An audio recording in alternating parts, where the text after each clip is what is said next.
years in international consulting. He has a Masters of Divinity from Princeton Theological Seminary. His new book, When Truth is All You Have, is a candid, compassionate chronicle of faith and doubt, triumphant success and shattering failure, and an unflagging dedication to justice. Today, he'll be joined in conversation by best-selling author and longtime criminal justice advocate, John Grisham. He is the author of 35 novels, 1 work of nonfiction, a collection of stories, and 7 novels for young readers. His 2019 legal thriller, The Guardians, was inspired by McCloskey and Centurion's work, centering on a lawyer-turned-minister's efforts to exonerate an innocent man. Signed copies of both authors' books are available from Labyrinth Books, and we'll provide a link in the Zoom chat throughout tonight's conversation to help you with this. Okay, with all of that, I will now turn things over to John Grisham for our main event. Thank you, Janie. Hi, John. How are you? Hey, Jim. How you doing? I'm fine. How you doing? Can't complain. I'm waiting for the baseball season to start next Friday. Well, I hope it starts next Friday. That's the kickoff day, huh? Yeah, that's when the Phillies start the season. A 60-game season, right? That's it. That's it. It beats nothing. You're exactly right. Absolutely. Are you at home in Princeton? I am at home. Absolutely. Yeah, the same room where you visited me over a year ago. So I'm here. Kate's sitting in the living room, and I got my tech guy right next to me in case anything goes wrong, so I don't panic.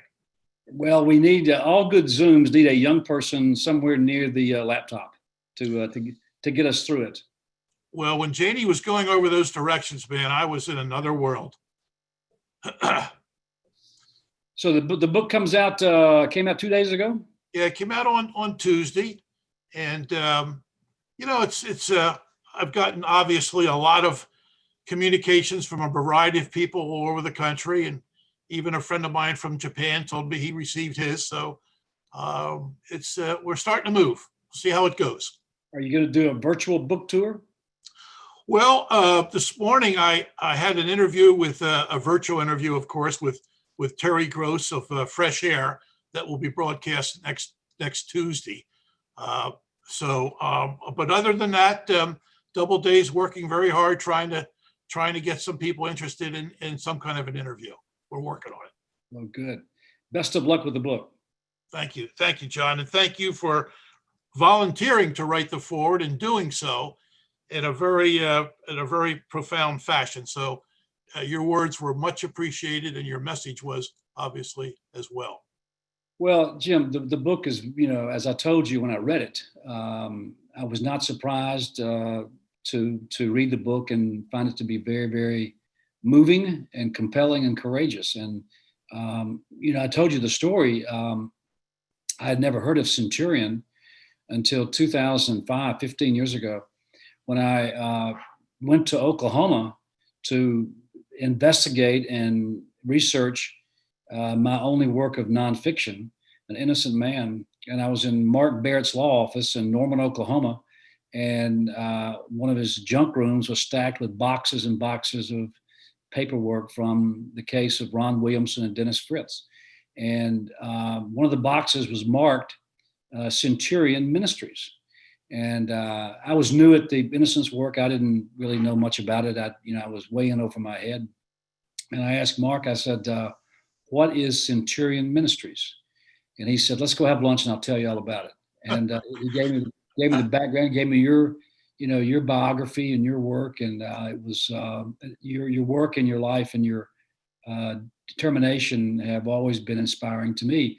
And you wrote the book. This book, it's a book I would like to write. I wish I had time to take my top 10 or my top 20 innocence cases of wrongful conviction stories and write them, smaller versions. The Innocent Man took me a long time to research and write, and I'm not sure I can devote that much time to a lot of stories. But the stories, as you know, are so fascinating from a storytelling point of view because of the injustice, the suffering, the wasted lives, the wasted time, the waste of people. Because for every wrongful wrongfully convicted person you got out of prison, somebody didn't go to prison. The real culprit did not go to prison. And oftentimes, as we have learned in innocence work, the real killer, the real rapist, stays out for a long time. Most of them eventually wind up in prison because they're bad people. But Let me add something about that, John, because now that you bring that up, in thinking about what I might want to, some of the points I might want to raise this evening, I reflected back on your book on Ron Williamson. Now, it's interesting to note that two of my death row cases and your Ron Williamson have something in common. Ron was exonerated after 12 years on death row based on DNA. The book, you based your book on his story. right, He came within 5 days of execution. The two death row cases that I'm referring to tonight, Clarence Brantley was wrongly convicted down in Conroe, Texas. He came within 6 days of execution. And then another Texas death row case that we worked on, Kerry Max Cook, he came within 11 days of execution. Now, the interesting thing, in addition to that, about all three cases is that the real killer testified against each of those three men. In Williamson, it was Gore who testified, right? And he was eventually, the DNA eventually nailed him. And then in Clarence's case, the real killer was used by the prosecution as a star witness against Clarence Brantley. And then in Kerry Max Cook case, one of the real killer was used as a star witness against Kerry. So here we have among the number of reasons that people get wrongly convicted is so often the real perpetrator is right under the nose of the police. Yeah. And for whatever reasons, they disregard that or dismiss it as they go about with zeal to build a case against a suspect that they have in mind for whatever spurious reasons. right. And it's in Kerry Max Cook and Clarence Brantley, did the real killers either kill or rape again after those two were convicted? They did not. In the Kerry Max Cook case, the real killer was her lover for a year and a half. He was twice her age. He was her boss at the university. He was a head librarian at the Texas Eastern University Library in Tyler, Texas. And he hired her as a 20-year-old young periodical clerk. And for the next year and a half, they had a torrid love affair, and which resulted in her finally telling him that she's moving on. He had an explosive temper, and he ended up killing her. Now, he's never prosecuted, but this was a singular event in his life that killed that poor young woman. In the Clarence Brantley case, he was framed by, Clarence was the black custodian. He was head of the custodians at a large high school in Conroe. And the Texas Ranger arranged for the three other white janitors who worked for Clarence to jointly conspire together to build a story. And one of those three white janitors was one of the two killers.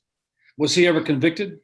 He was not, because in both cases, the district attorney refused to admit or even to seriously consider that the two killers in the Kerry Max Cook case and the Brantley case had anything to do with it, because they had their mindset on killing Clarence and Kerry, and that was there was no getting off of it. I did my best to try and convince the trial prosecutor against Kerry that we went through 3 trials with Kerry. His first conviction was reversed in 1986 or so, and then 1988, and then he was retried in 92, 6-6 hung jury, retried again, was found guilty, back to death row in 94. We started all over again. We got that conviction thrown out by the high court in Texas, who found as their in their opinion, that the entire investigation and prosecution was a fraud and was tainted by manipulation of evidence. And then now Curry is facing his fourth trial, his third retrial, and we had a very, very hostile judge who had made some terrible evidentiary hearings that it disenabled us from really presenting our case. So much to our surprise, the district attorney decided to offer Curry a nolo contendere without admitting guilt. Curry accepted that, and he was freed that very day. He had spent 22 years on Texas's death row and endured unimaginable abuse and horror among the other inmates on Texas's death row. Jim, you and I can tell these stories forever because you've lived it, and I've read about a lot of them. But how often do you get the question? Because I get it all the time. How do wrongful convictions happen? Okay, and what is the first thing that goes wrong at the scene of the crime? Often, what's the first mistake that's made by the police, generally speaking, at the scene of the crime? Well, the first thing that in our experience that we see time in and time again is, for whatever reasons, the prosecution or the police rather, they have their eye on a particular suspect. And once they have their eye on that suspect, for whatever scanty evidence they have, which is usually not credible at all, they start to build a case from that point. And in doing that, they have what we call tunnel vision. Yes. They ignore any other information that comes their way that might take them in a different direction towards the real perpetrator or somebody else who they might have even better reason to suspect of being involved in the case. That's where it starts. You see it time and time again. At the scene of the crime, the police, small town cops, big city cops, these detectives, they think they're so smart, they can almost look at a crime scene and kind of figure things out, and they get a suspect in mind, and for whatever reason, and they march off in the wrong direction. And as you say, they exclude all evidence that does not, buttress their case, and they will include all shaky evidence that might help their case. And they go, before you know it, they've got a case built, oftentimes built in Ron Williamson's case. When he was arrested, there was no physical evidence linking him to the crime because he didn't do it. So once they got him in jail, after 5 years of investigating, they began building a case with the use of jailhouse snitches, bogus confessions, all the stuff that they use to build a case that shouldn't even be there while the real killer is still out. In Clarence Branley's case, and he was this is in 1980, a visiting high school was at Conroe High for a regional volleyball tournament a week before school was to start. One of the manager of a visiting team wandered off to a distant part of the high school looking for a restroom. And that's where she encountered two of the janitors who worked for Clarence. And they're the ones who dragged her up into the restroom and killed her and sexually assaulted her. But here's what happened. The Conroe police officer told Clarence that you are I'm not going to use the word.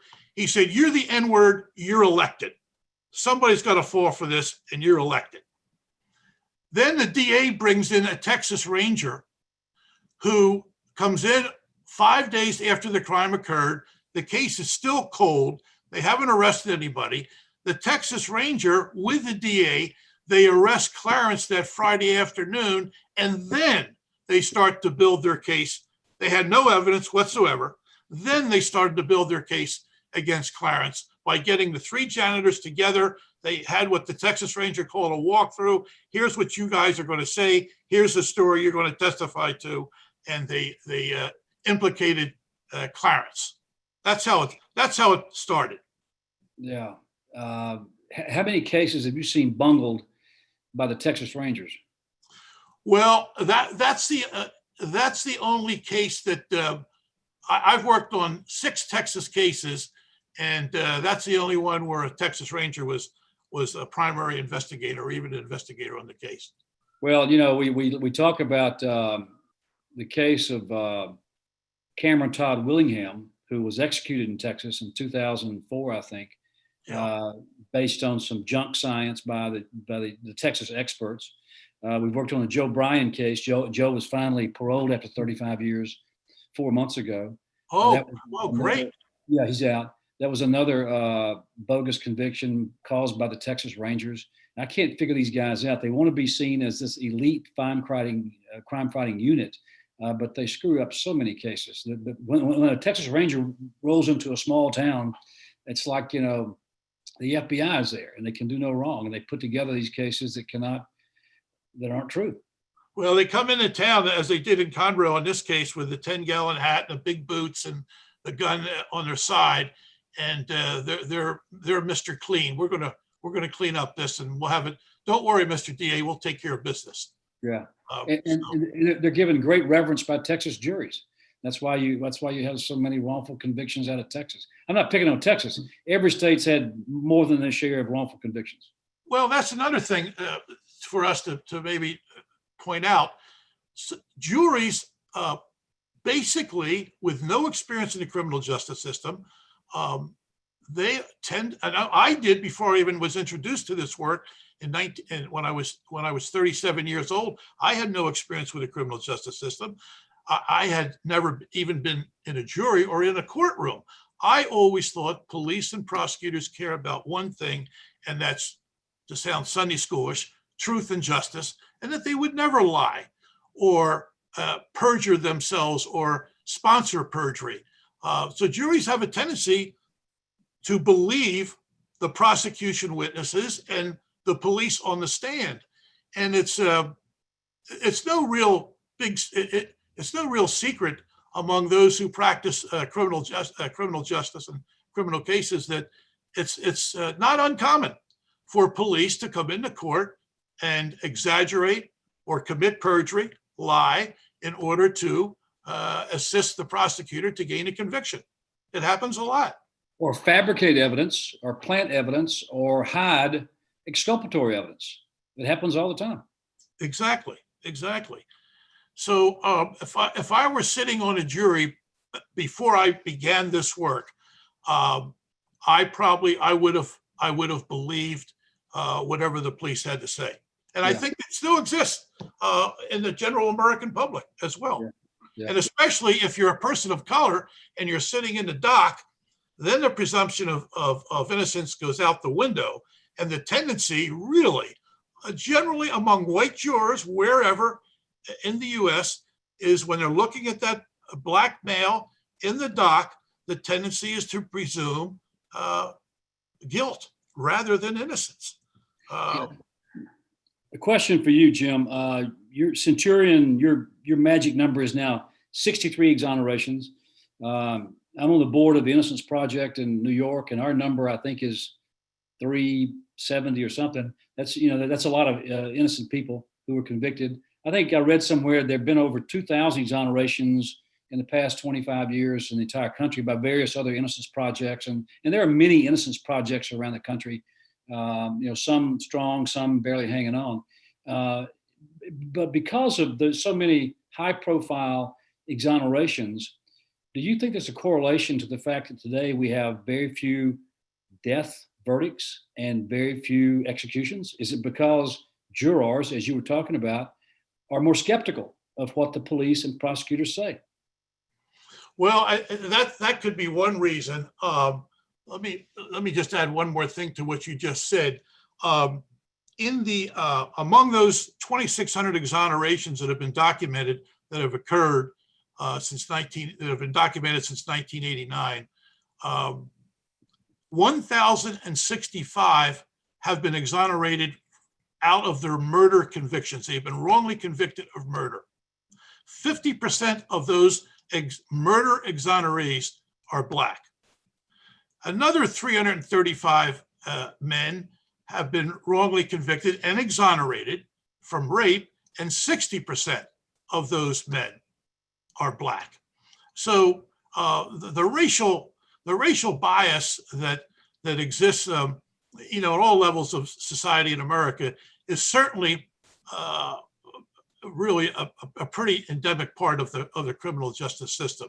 Now, as far as the death row situation goes, fortunately, and I don't know whether this accounts for less executions, but in the last 3 or 4 years, there have been a number of elected district attorneys who are more progressive, and they want to reform the criminal justice system within their jurisdiction.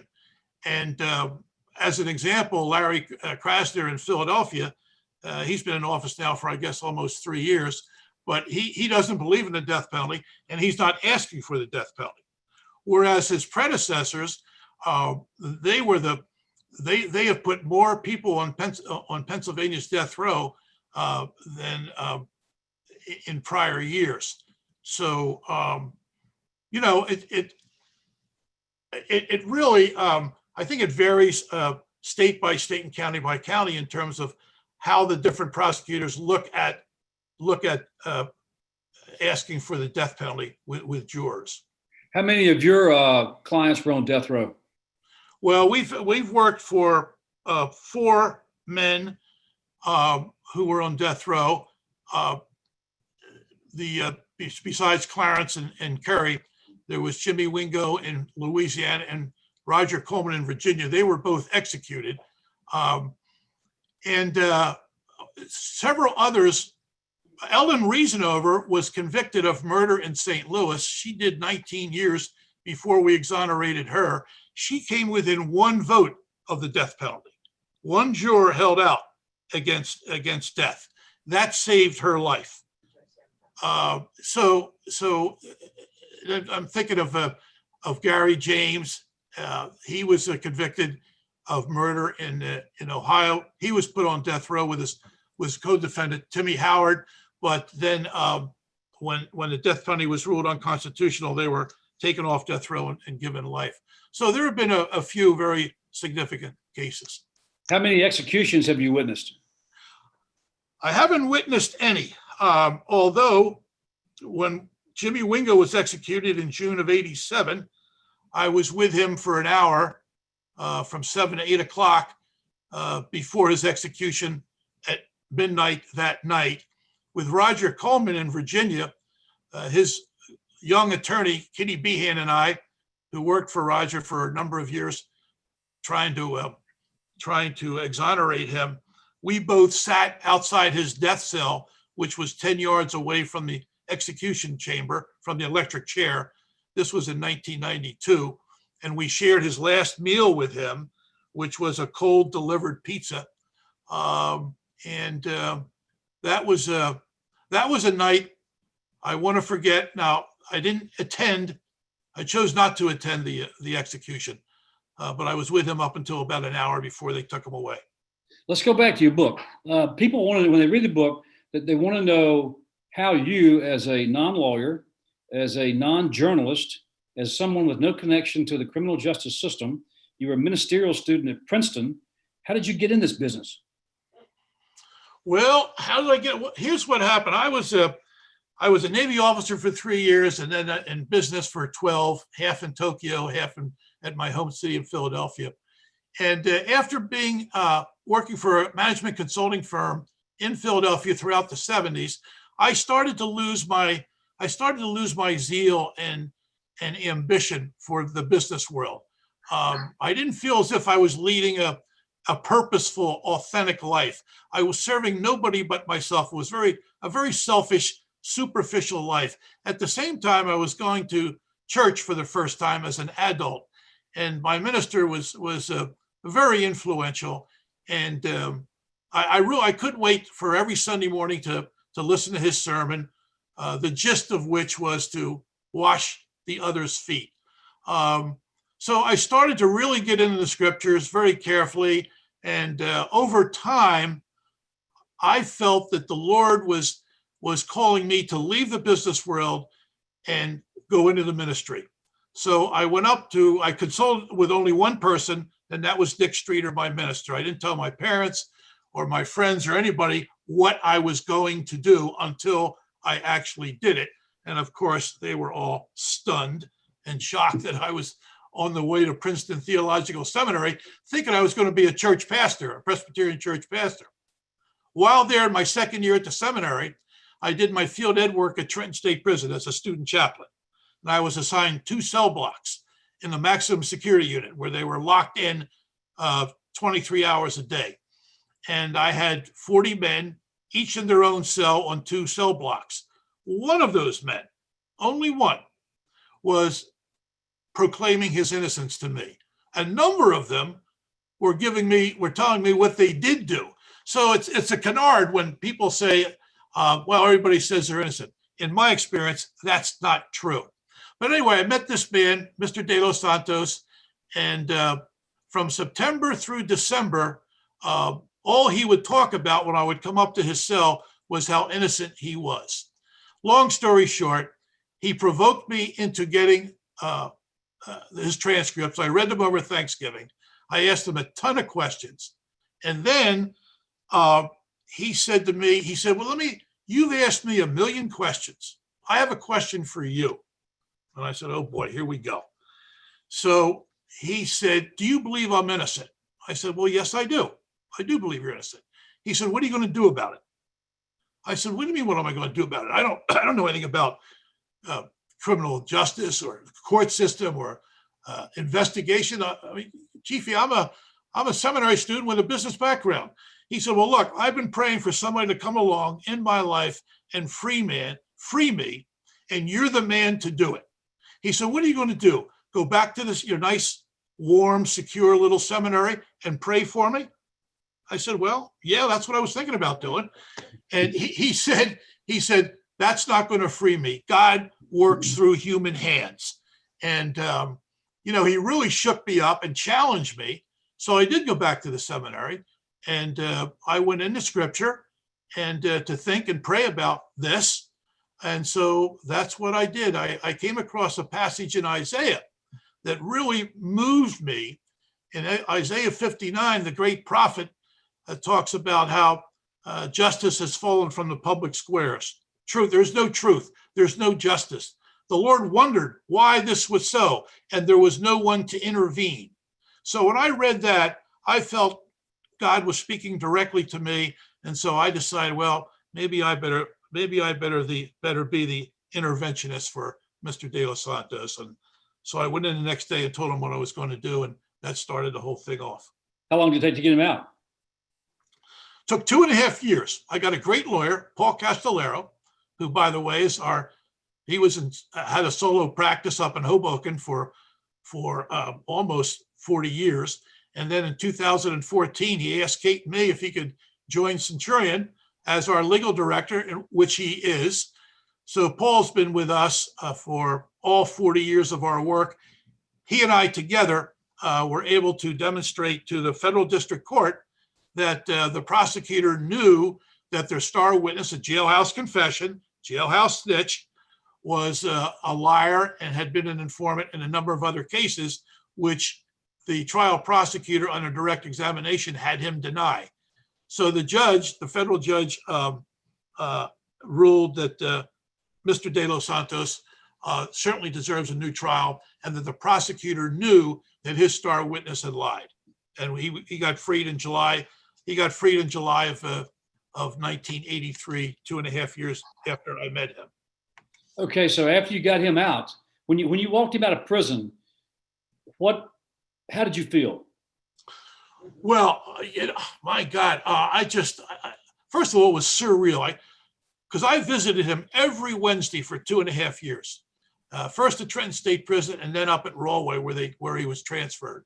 And he and I developed a very close relationship. We really liked each other and got along great. And to bring him home to his wife, Elena, who stood by him. Chief, he was a heroin addict. He lived the life of addiction until he was 28, until he was falsely arrested for this particular Newark murder that had occurred. And he was to bring him home that night to the McCarter housing projects, the Kinsey housing projects in Newark, and for his wife to be waiting for him. She would visit him twice a week for 7 years. And it was a thrill, just an absolute thrill and joy. It was the best day in my life up until that point. So that inspired you to, at that moment, to pursue innocence work? By that time, after visiting him in prison, he had introduced me to 3 other New Jersey inmates who he told me were innocent of the murders for which they had been convicted.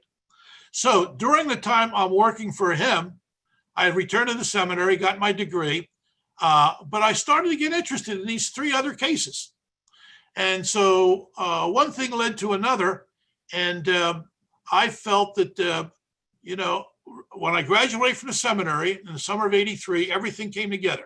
Chiefy was freed. I got my MDiv degree. Now I have to make a decision. Do I go on and get ordained as a Presbyterian church pastor, or does God want me to work for these other innocent people whom I have met through Chiefy and have studied 2 of the 3 other cases, and I've come to believe that they could very well be innocent. So it was my call. I felt a call to set up Centurion Ministries, and I named Centurion after the centurion at the foot of the cross who looked up at the crucified Christ and said, surely this one was innocent. So I started Centurion just to continue work on these 2 or 3 other New Jersey cases, and that's how it began. How did you survive financially in those days, Jim, with no staff, no office, no money? Well, by the time I freed Chiefy, I was broke, but several things happened. My parents came into an extraordinary income, and out of the blue, I looked at it as manna from heaven. They sent each of their 3 kids a $10,000 tax-free gift. I looked at this as a sign from God. This is your money. This is your seed money. Here it is. Go to work. And then also I had it. Now I'm not big on dreams and this kind of a thing. I'm not a new age guy, but when I was wrestling with what to do, go on and become a pastor or set up Centurion, as it turned out, I had a dream. And the dream was that I was in the Mekong Delta, which I had been in Vietnam. I'm standing on a riverbank with a friend of mine, and a refugee boat chugs on by filled with people. And all of a sudden that boat sank and all the people drowned until a helicopter comes in with SEALs, and they go down into the deep and they bring up the people. I woke up from that dream, and I again felt that this was another sign for me to go back into the prisons and help free these men. So with that, I said, I'm going to start it up. Now, a couple years went by. Kate, thank God, she was a gift from God as well. She joined me in January of '87. But up until that time, I was, I ran out of money. I was down to $500, and a couple years later, in '85, I was going to get a job as a waiter in downtown Princeton. But then a high school friend of mine, unbeknownst to me, took a collection of $1,200 and sent it up to me. And then I asked Mom and Dad, I hated to do it, but I asked Mom and Dad, can you help me out a little bit here? Which they did. And that got me, that got the ship going again. And then when Kate joined me, after Paul Castellera and I, again, one of the 3 New Jersey lifers who I started work for as Centurion was Nate Walker. We freed Nate in November of '86. That was the first blush of national publicity that I got, or any of my cases got. And with that, some foundations started, they read about it, and some foundations started to come our way and provided support. And so things started to build at that point. Yeah. So we had some questions coming in. I saw one question, why aren't prosecutors disbarred? I guess they mean corrupt or crooked prosecutors ever disbarred? Yeah. Well, first of all, that's another flaw of the system. There's very little accountability for prosecutors or even police who misconduct themselves. So I'm only aware of two prosecutors, and maybe you know more, John, who were actually disbarred for their misconduct at a criminal trial. One was the Duke Lacrosse prosecutor down there in North Carolina, and then the other one was Michael Morton's trial prosecutor in Texas, I think. But other than that, they are, nobody goes after them. There's no accountability. There's no transparency.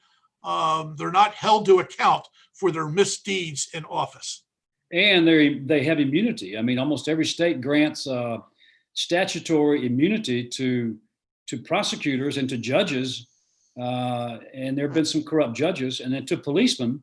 We're seeing that issue played out now with the protests. You know, why aren't these policemen why aren't more policemen prosecuted? That's because for the most part, they're immune.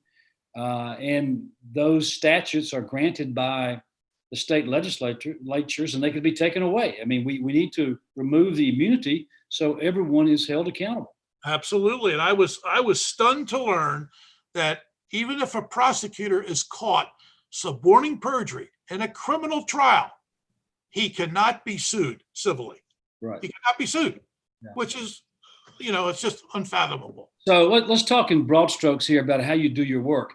You're not trained as a lawyer. You're not an investigator. You're not a journalist. How do you select a case to take, and how do you get to the bottom of it? Where do you start? Yeah. Well, first of all, it's certainly an art and not a science. But what our process is pretty much has been in existence ever since Kate came and helped organize me decades ago. But what we do, we get from 1992 through today, we get anywhere from 1,000 to 1,500 letters a year from people we never heard of, asking us to help free them. Now, that's not to say, obviously, that they're all innocent, but that's the material we have to sort out, the wheat from the chaff. And what we do, we get hold over time. Our volunteers, managed by some staff people, once an inmate's case starts to get our attention through correspondence with that inmate and receiving some documentation about the case, before we commit to a case, and it takes 3 to 5 years to do this, as we're vetting all these different claims of innocence that come our way, we get the entire record of the case. We get the trial transcripts, legal briefs, police reports, etc. And then we also are interested in the character of the inmate. What kind of life was he or she leading prior to being falsely arrested and convicted? What's their prison record? What have they been doing for themselves in prison?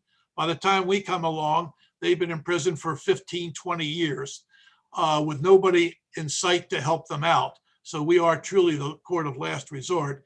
And that's the whole process is capped off with an interview by, well, when I was there, I retired in 2015. I would go down to prison, wherever the state was, and interview that person for hours and hours and hours. Talk about him or her as a person, as an individual, but also talk about the case.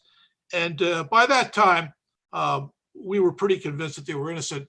So based on that personal interview and a review of the record, then we go to work. And what we do there, we are the investigators. We hit the streets, whoever we may be, our staff investigators, myself and Kate.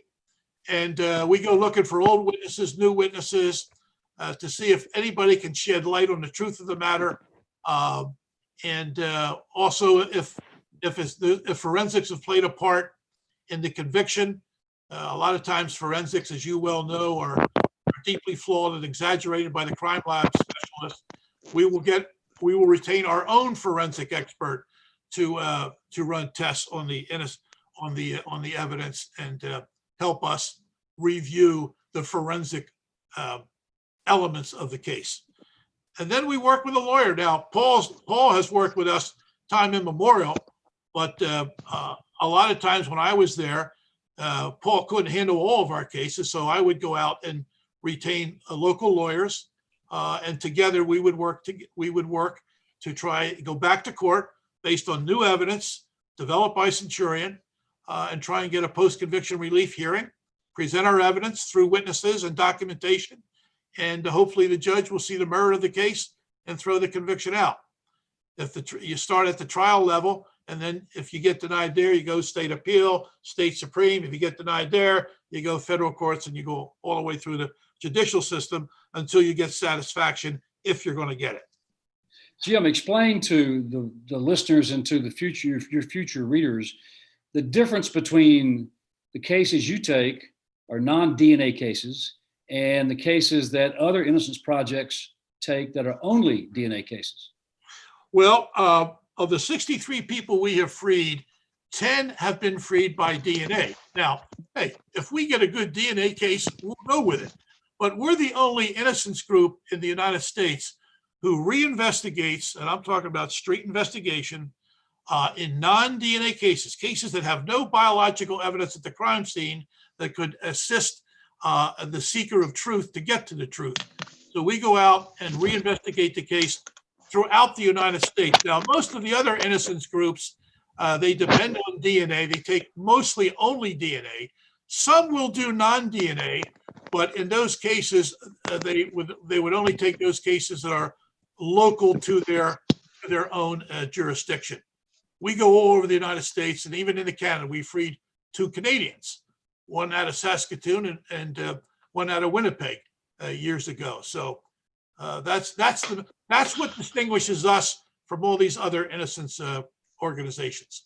I was going to ask you, of 63 exonerations, you just, I think, answered the question. You basically go coast to coast, and even in Canada. That's a lot of years of traveling alone for you, right? Yeah, I spent from 1980 until 2015. What's that? 35 years. I was probably on the road doing this kind of investigative work 40%, 50% of the time. And so, yeah, I was, but hey, John, I got to tell you, truth be known, I'm basically a loner. And I don't mind that. It gives me the complete freedom to do what I need to do when I need to do it. Well, I'll tell a little story. About 15 years ago, you invited me to Princeton for your annual fundraiser. And I was happy to go. We had a big party, and I think there were 15 of your guys there. And I think one lady was there. And Brian Dennehy, your old buddy, was there, and he was kind of the MC. And it was just a wonderful celebration. And we have photographs of all of us together. And to see these 15 people who owed their freedom to you, and because of your perseverance and determination and guts, it was extremely moving, as this work can often be. Well, let me just add one. First, you're right there, and but it's just not me. It's Kate Germán, who's been with me for since 1987. It's Paul Castellero. It's our staff and volunteers. This is a real team effort. Now, when I talk about doing investigation, yeah, I was the investigator for those particular cases, but backing me up and working with me is a tremendous cadre of Centurion staff members, volunteers, and then outside people who we retain to work with us. So we could not do, when Kate and I hit the field and do our investigation, as well as the other Centurion investigators, we can't do our work without the work that goes into preparing a case, to vetting a case. That's done by our staff. That's done by our volunteers. We would never take a case without their labor and their work in helping us to vet the cases. Yeah. So the credit belongs to the entire organization, believe me. You said it takes normally between 3 and 5 years for you guys to vet the case, right? Decide whether or not to take the case. Yep. When you're vetting these letters you get, and by the way, when I visited your office, Kate explained to me how you guys answer every letter, which is remarkable. Every single letter gets answered, absolutely. And so you take 3 to 5 years to study the case before you take it. From that point on, what's the average time it takes to get an person out? Yeah, the average time is, once we commit to the case, begin our investigation. From that point on until we free them is 5 to 10 years. Now, there have been exceptions to that. I'm working for Ben Spencer in Dallas, Texas, who's been in prison for 33 years. I've been working for him for 20 years. And, that's a long story, but we think we might be on the road to finally freeing him, but time will tell. But it's a long process. 5 to 10 years is the average. On occasion, 2 separate cases, we freed them within a year and a half. Now that's magic. All the stars align and come together. Both of those cases, as it turned out, were Dallas, Texas cases. Yeah. But it's a long road. So when we first hear from them until the time we bring them home to their family, we're talking a good 15 years. Wow. Now, before I see Janie there. Before we finish our conversation, I really want to give credit to Phil Lerman, the co-writer of this book. He really brought this thing to life with his prose. We worked really well together as a team, and this is truly a joint venture between us. And we were then aided to bring it into real final shape by Yaniv Soha, the senior editor at Doubleday, and his team up there. So if people like the book and they find it to be very readable, it was a team effort as well between the Doubleday folks, Phil Lerman, and myself. Well, the book is very readable. The only complaint I have with the book, it's not nearly thick enough, because you highlight some of your greatest hits, your greatest stories. And as you know, each of these stories, each of your 63 exonerees deserves a book, because the stories are so amazing and fantastic and sad, and they're just compelling stories and tragic. They're extremely tragic. Well, that was one of the struggles I had, is deciding which cases to present in the book. There's a lot of cases that we worked on that equally deserve as much attention as the ones that were presented in the book, and I kind of feel bad for those folks, and I hope they understand. Yeah. Yeah. I think Jane says we're out of time, Jim. It's been my pleasure. Good seeing you again. Yeah, you can stay online here a little bit. We've got a few questions from the audience that I'm going to moderate. Some are for John and some are for Jim. Sure. So if you can both stay online, that would be great. The first question comes from Jared Mobley, who wants, and this is for Jim, and that is, he's interested in your take on what you think might be the percent or number of wrongful convictions in the U.S. right now, and that The Guardians, while fiction, seems to portray a system that has more than a few wrongful convictions and maybe way too many. So it does raise the question, how many convictions are wrongful? Yeah, that's a good question. And the way I answer that, there are 2.2 million people in jails and prisons, state and federal, in the United States. There are 1,300,000 and some odd people in state prisons. We only take state cases. We don't take federal cases. And of the state cases that we take, there are only murder and or sexual assault where the defendant has received a life or death sentence. Of those 1,300,000 state inmates, about 350,000 have been convicted and are in prison for murder and or sexual assault. So of those 350,000 people, I can't tell you, nobody knows how many of them are innocent and still languishing in prison. I wouldn't be surprised, although I can't prove it, if 1 out of 10 of those people are innocent.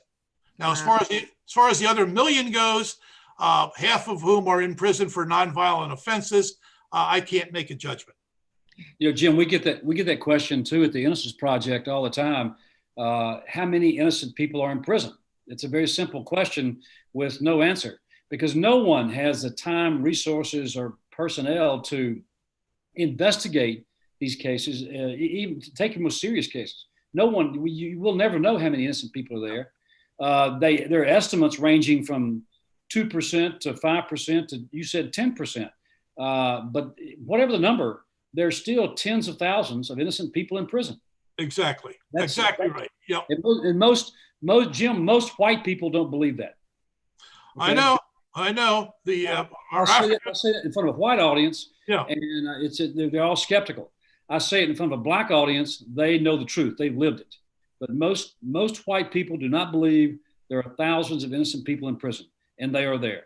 Well, there's just no question that the racial injustice that sweeps through the criminal justice system in the United States and results in so many more people of color getting wrongly convicted and being in prison for something they had nothing to do with. So it's a sad statement to make, but it's true. Okay. Wow. Yeah. And our next question is for Mr. Grisham from Patrick Flynn. And he wanted to know if you could speak about the experience about how the translation to the screen of your nonfiction work, The Innocent Man, to the Netflix series, and how that came about, and what the process was. And very easy question to answer because I had nothing to do with it. I stayed away from it, as I've stayed away from all movies. But a very talented young documentary filmmaker wanted to do it for Netflix, and he finally convinced them. Had a good producer, and Netflix put up the money, and it was very well done. Told the story in 6 parts, and reached a big audience, and I was very, very pleased with it. It's not my story. This is a true story. It's really happened to real people. I just kind of came along later and put the facts together, and then the filmmakers did a wonderful job. Okay, great. That's a great answer. So this is from Bart Mitchell and Susan Siebert for Jim, who say that you have an amazing mind, faith, and joy about life. And they want to know about your family and how you grew up and how you think that shows up and how you've chosen to live your life and carry out your amazing vocation. Well, truth be told, the Sieberts are good friends of my sister and myself. So good to have them joining us tonight. But listen, Lois, my sister, who's a professor of public health at Boston U, and my brother, retired successful businessman, the 3 of us were raised by mom and dad. And we were so fortunate and blessed to have parents like we did. They supported us. They supported us in so many different ways. We were kind of an affluent family relative to our contemporaries. And it was always drummed at us, we're going to college, and we did. And then my mom got polio when she was 30 years old and paralyzed from the waist down. That was in 1947. And she had Lois, my sister, in 1954, even in that condition. Mom was the love of Dad's life. And he was devoted to her and took care of her and the family. So there was much love in our family. Now, Lois is 12 years younger than I am, and I teased the hell out of her. And she got me when I was a senior in high school, and she was 6 years old, and I was smoking at the time, and I was teasing the heck out of her. And at the dinner table in front of mom and dad, she bursts out and says, Jimmy smokes. So she busted me and got me back. But anyway, it was a great family life. Mom and dad are both deceased. And we're very blessed to have them. Great. So this question is from Teresa Canali. She wants to know, in general, for both of you, like taking on a case, are only cases accepted where the sentence or remaining time is of a certain length? Is that a determination in accepting the case that the sentence has to be of a certain length? Yeah, we Centurion, we can only speak for Centurion, and that is we only take cases where the person is doing life or death. Okay. Yes. So the most serious of situations. Okay.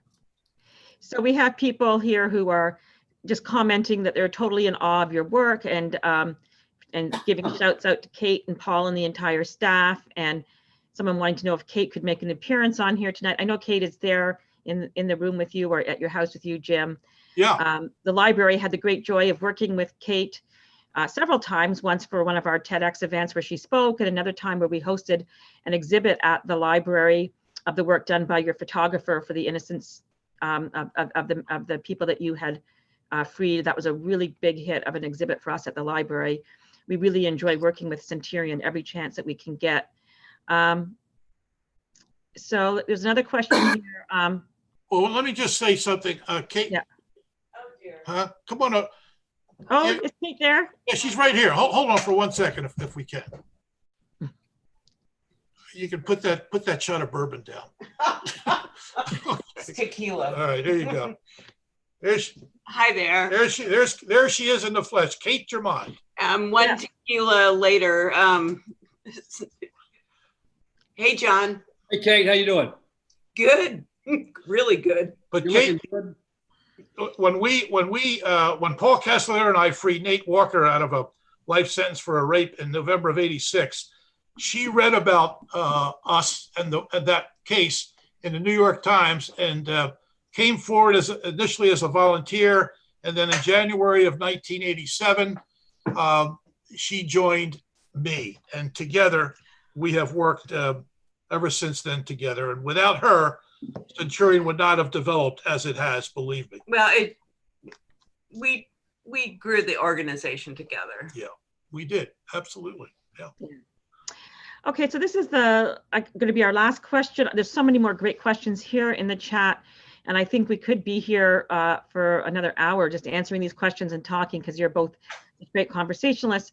But this question is interesting because it is true that in recent years, true crime podcasts have called public attention to probable wrong convictions and seem to have had an influence on the courts, and people just love to listen to their podcasts, the Curtis Flowers case being an example. So have either of you, or has Centurion in particular, or maybe, John, with your influence, considered to do some kind of podcast series based upon these cases in the Innocence Project and Centurion to help get more people freed? Well, just one. The writer of The Atlantic did a 7,000 word feature story on the Ben Spencer case, the man who is still in prison after 33 years in Dallas. And The Atlantic did a podcast. Barbara also did a podcast in addition to writing that feature story about Ben. That's the only podcast experience I personally have had. John, how about you? Nothing to do with innocence. A board member friend of mine in New York, Jason Flom, who's a well-known music promoter, has a podcast where he talks about nothing but innocence cases. And he's very passionate about the work. He travels everywhere trying to get inmates out. He's now done 100 episodes and has a big following. And they're very well done. They're very enjoyable and they're very informative. But that's the only one I know of right now. So what was the name of that podcast? What's the name of it? Just Google Jason Flom, Flom. And FLOM. yeah, it'll be easy to find. That sounds really interesting. So there you go. We do have a podcast that's out there that's doing that work. But there's also certainly lots of people here in the comments commenting that it sounds like this book will need a follow-up to explore more of the cases. And again, maybe we can get your photo exhibit out in more places in the community, because that really does tell the story as well. I'm having a moment where I can't remember the name of the wonderful photographer. Diane Bledecki. Yeah, Diane Bledecki. Diane Bledecki, yeah, she's unbelievable, yeah. Yeah, she does really great work photographing the people that have you worked with and telling their stories through photos, which is just another way to reach people and for people to see the humanity of what's happening in these cases. So, as I said, we could be here all night, but at this point, I'm going to just say thank you, Jim, and thank you, John, for both of you spending your time here with us, and congratulations to Jim on the release of this book. It must feel great to have it out in the world.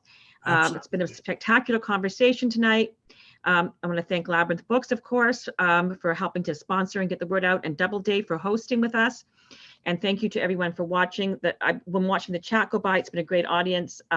Lots of great conversation and sharing of items in there. I even see there was a request in there from somebody, and maybe we'll forward that on to Jim about finding a lawyer for somebody in Arizona. So we'll make sure that that gets forwarded. And as a reminder, you can purchase signed copies of signed copies of Jim's book and also copies of Mr. Grisham's books from Labyrinth Books. You can do it in person or over the phone if you're in the area, or you can do online, labyrinthbooks.com, use the code Centurion to get free shipping and also to ensure that 10% of the proceeds go to help support further work for Centurion. And to learn more about Centurion, please visit centurion.org. To find out more about future events by the library, visit our website at princetonlibrary.org. You can also follow us on Twitter, Instagram, and Crowdcast, and our username there is Princeton PL. And that's where Crowdcast is where you'll see a lot of our author events. We have some really great author events planned for the fall that you won't want to miss, and we'd love to have you back with us again. So at this point, I'm going to just have closing words from Mr. Grisham and Mr. McCloskey, and then we're going to say goodnight to everybody. I feel privileged to be here. I've been a big admirer of Jim McCloskey's for a long time. He's too modest to talk about all of his successes, but he's had a great career. And when you're around his men, as he calls them, his guys, and you see the love and the gratitude they have for him, it's very emotional. But I'm happy to be involved, happy to read the book, happy to write the foreword, and happy to know Jim McCloskey. Great. Well, yeah, I'm really humbled by those sentiments, John. And you have been such a huge supporter of ours over the years, and you've given us support in so many different ways. And through your work, you have helped to free people yourself. So let's not understate that as well, through your writings and your advocacy and your speeches. And I know that you played a significant role in freeing Carl Fontenot out in Oklahoma. And it looks like maybe Tommy Ward might be on his way out after 35 years as well. You brought their case to the attention of the world in the Innocence TV series, as well as your book. So thank you, John, for all that you've done for us. And thank you, Janie, for the library. And it's an honor for me to be associated with the Princeton Public Library, as well as the great Labyrinth bookstore of Princeton. So this has been an honor for me, and I've really enjoyed it. Thank you. And then if you want some more to hear of Jim, and remember, next week on NPR on Tuesday, what do you say, at 3 and 9 o'clock? Well, from I understand that the Fresh Air is on different times in different localities. Here in the Princeton, Philadelphia area, it's 3 o'clock in the afternoon, and then repeated again at 7 in the evening. Okay, so you can hear more from Jim, and good luck to both of you with all of your future books and your promotions, and of course, and with your continued work in helping free the innocents. So this is signing off from our great event tonight. Thank you to everybody who joined us, and everybody wave goodbye. Thank you, John. See you later.